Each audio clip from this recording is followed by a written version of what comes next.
Bonjour à tous, je me trouve actuellement en compagnie de l'ancien premier adjoint de la mairie secteur, Cédric Dudiezer, toujours conseiller municipal et conseiller régional.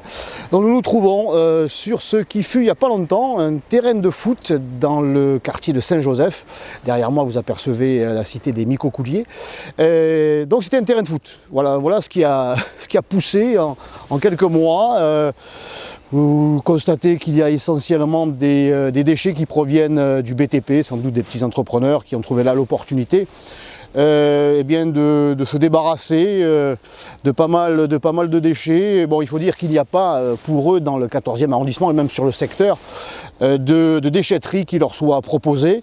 La mairie centrale et désormais la métropole ont pris tellement de retard dans l'équipement, dans ces équipements-là, que certains se sentent obligés, pour ne pas payer, de venir jeter tous leurs déchets ici et ailleurs. Donc c'est insupportable. C'est pas parce qu'on manque d'équipement que l'on doit se permettre de transformer un équipement public en déchetterie à ciel ouvert. Donc c'est insupportable, c'est inadmissible, c'est inexcusable.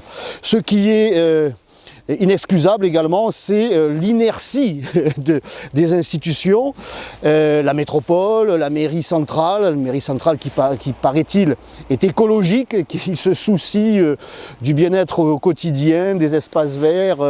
Bon ben voilà, ça fait des mois que ça dure. La métropole, Madame Vassal, qui tient des discours depuis quelques mois, des discours très verts, très offensifs sur ce domaine, en particulier nettoyer les rues, nettoyer Marseille. Bon, ben, manifestement, elle ne doit pas savoir qu'ici, c'est Marseille. Et puis alors la mairie de secteur, dirigée par... comment elle s'appelle déjà?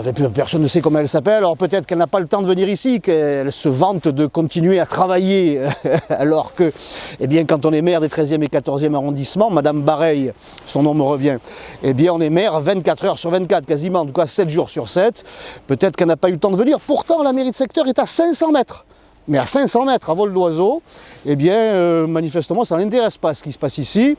Elle n'agit pas, elle ne réagit pas, elle ne sensibilise personne, elle n'alerte aucune autre institution. Et pendant ce temps, ben voilà ce que ça donne. Les habitants, là, ont vu une vue magnifique sur l'inadmissible.